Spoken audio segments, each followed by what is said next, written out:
Har du noen gang tenkt på at du gjerne skulle få bygget et enkelt video- eller podcaststudio, og samtidig ikke bruke en formue på det?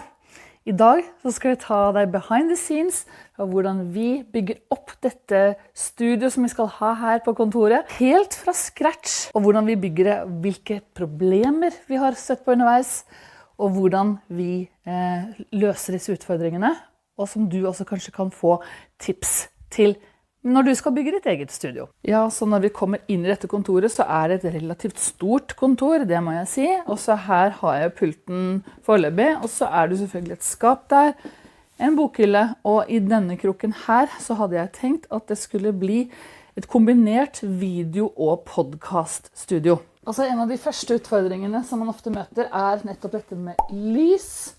Det en ganske stor utfordring på de fleste steder. Nå skal jeg vise deg hva som skjer her på dette kontoret. Jeg har et taklys, og det gjorde at bildet ble skarpere kanskje med en gang egentlig.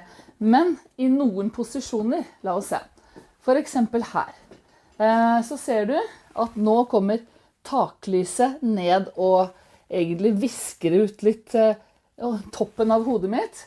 Og det jo sånn som ikke vi vil ha så veldig mye av egentlig. En annen ting jo persiener. Vi trenger disse persiennene, for ellers så vil jo sola skinne inn her hele tiden, ikke sant? Men som du ser her, så får jeg noen striper i ansiktet, og det fordi at vi har disse utvendige persiennene, men likevel så ikke det bra nok, fordi at disse stripene kommer inn, så det må vi også få gjort noe med. Det tredje problemet dette området her, det vil si døra med sånne glassdører her sånn, og du ser meg i gjenskinn akkurat der. Det et område som vi nødt til å få gjort noe med. Så for at det skal bli et kombinert video- og podcaststudio, så vi jo selvfølgelig nødt til å gjøre noe med disse glassveggene her sånn. Og der det kjempesmart å få noen lystette gardiner, som også samtidig har litt tjukt stoff, sånn at de kan bli lyddempende. Fordi at i et rom som dette her, hvor det en del blanke flater, så vil det også kunne bli litt ekko, en lyd som blir kastet frem og tilbake. Og det vil vi jo helst ikke ha, vi vil gjerne ha så god lyd som mulig. Og nå må jeg også samtidig si at jeg spiller nå inn denne videoen her med en Saramonic Blink Pro 500.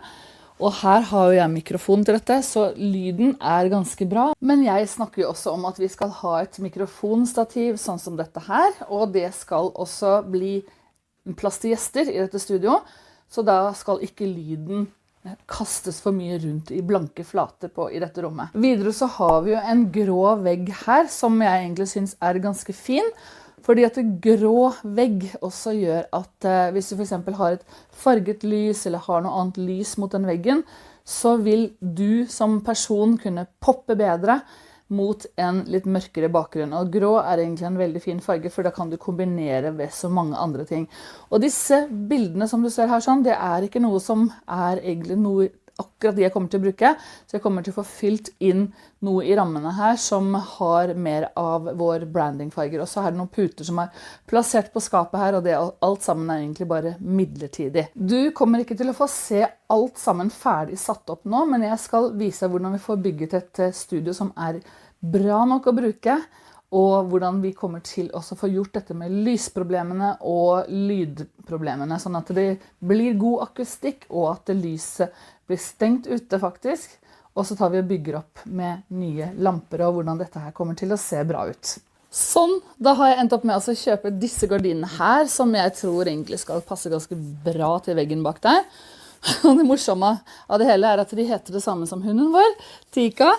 Og så har jeg i tillegg også kjøpt noe stæsj. Det litt sånn pynt som jeg bare skal ha i bakgrunnen der, sånn at det gir litt sånne brandfarger. Det synes jeg litt ålreit. Jeg har ikke tenkt å ha det så voldsomt som jeg har hatt i det hjemmestudio som du kan se her.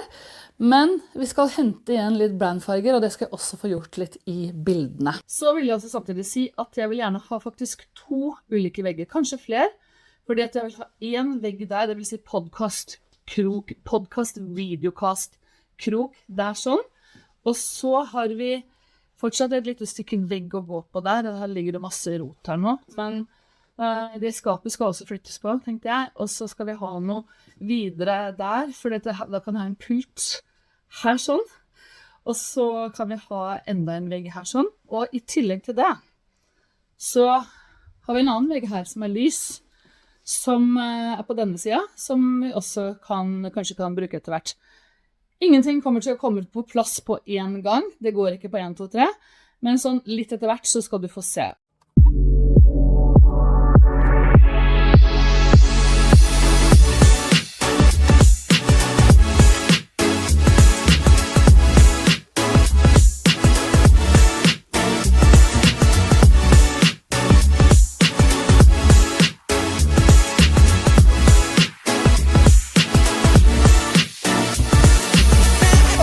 Spør du deg sikkert, ja, men hva slags utstyr det du egentlig bruker til selve filmingen da, Katrine? For nå har vi jo satt opp hele dette greiene her, ikke sant?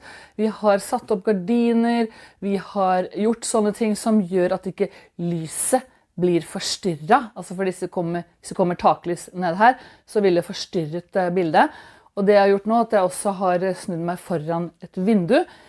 Men jeg skal vise deg akkurat det oppsettet som jeg bruker, som du også kan tenke på. For hvis det en ting du bør investere i, altså det 2 ting primært, nei det flere, men det i hvert fall i stedet for å tenke på at du må ha så veldig flott og fancy kamera, så det lys, altså lyssettingen, invester i lys, og invester også i en god mikrofon.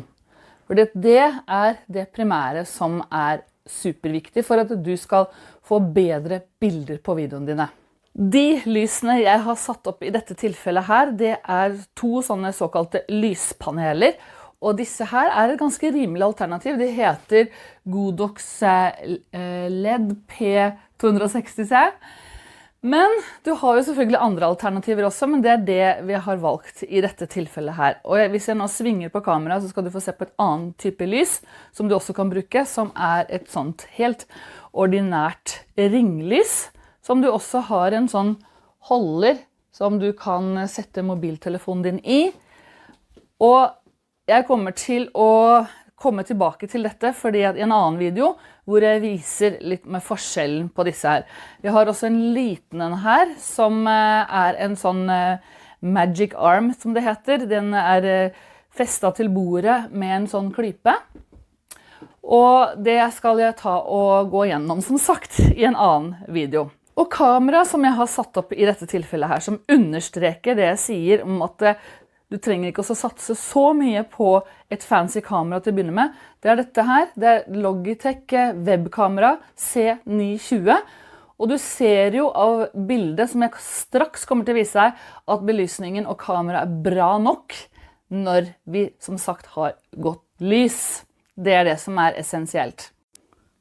Og mikrofonen vi skal bruke til disse studioinnspillingene her, det denne her, en Blue Yeti. Og den jo på en sånn arm som gjør at du kan ta tak i den, og du kan svinge den litt frem og tilbake, inn og ut, akkurat hvor du måtte ønske å ha den. Ja, og sånn ser det altså ut her i dette studioet nå. Jeg bruker nå fortsatt Logitech, jeg sa feil i sted, C922 kamera, og så har jeg denne mikrofonen og de lyspanelene. Og nå ser du at dette her en basis, ikke sant? For meg så det kun å bare gå og så skru på alle disse knappene, gjøre alt sammen klart, det ferdig satt opp, ikke noe fluff.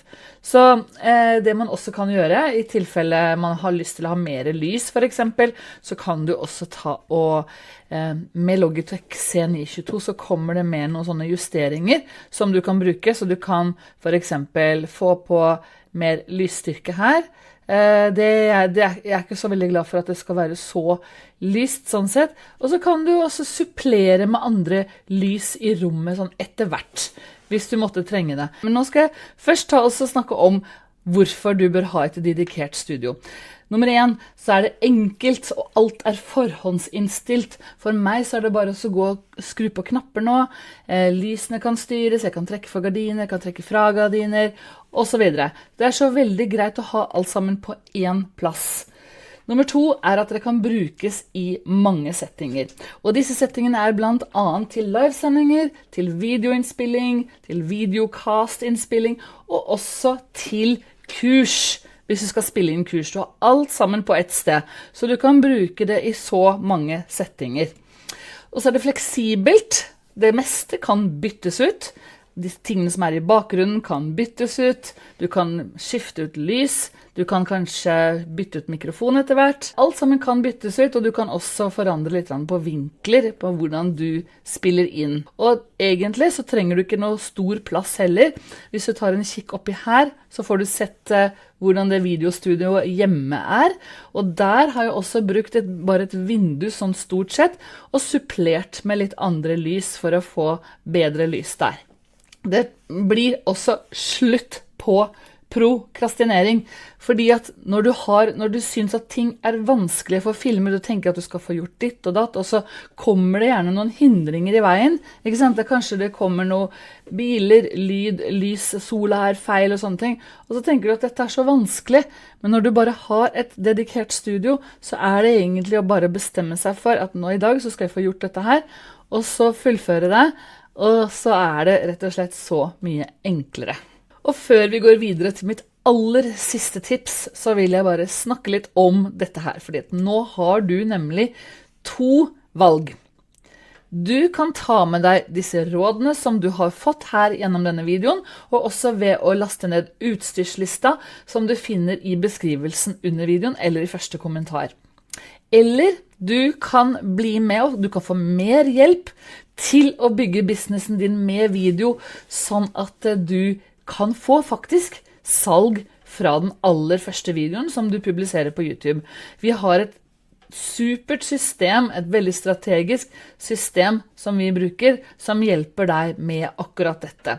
Og vi har også et samfunn som du kan få hjelp og støtte, og det andre som også deltagere der, og vi har ganske ofte challenger som gjør at du virkelig får en kickstart til å komme deg videre.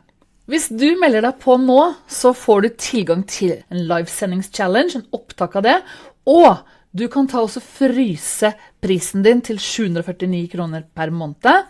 Du kan alltid melde deg på dette kurset, eller melde deg på maksimal videoeffekt. Det vil alltid være åpent, men prisen kommer til å gå opp etter hvert, fordi at innholdet blir stadig bedre og bedre. Så ta og sikre deg prisen din nå, skann inn I koden, eller gå nedover I beskrivelsen, og klikk deg videre og finn ut mer om maksimal videoeffekt. Så det siste tipset, og det dreier seg rett og slett om å ta en oppsummering om hva du trenger for å komme I gang med å lage et eget videostudio. Det nummer 1, så det webkamera, en mobiltelefon eller et annet kamera hvis du allerede har det. Og så det en god mikrofon, godt videolys, enten det sånne lys som jeg har vist I denne videoen her, eller om du finner en bra plass foran et vindu. Du starter med det som det enkleste for deg, så det at du bør ha stativ til det meste av det du har, til kamera, til mikrofonen, til lys hvis du har eksterne lys, og samtidig så bør du også få, som jeg også vist, lyssette gardiner, rullegardiner, PC-gardiner for å kunne stenge lyset ute hvis det trengs, og en fin og ryddig bakgrunn som viser også litt av din personlighet eller bedriftens personlighet, for bedrifter har også personlighet eller ting som viktig for dem. Og nå lurer du sikkert på hvordan du kan få lyssatt videoene dine på best mulig måte med det du har, og det en ny video jeg har spilt inn om akkurat dette her, som du kan få se som dukker opp her nå. Og der skal vi gå gjennom både hvordan du kan filme på best mulig måte innendørs eller foran vindu, og også hvorfor du bør vurdere å få dine egne lys. Klikk deg inn på den.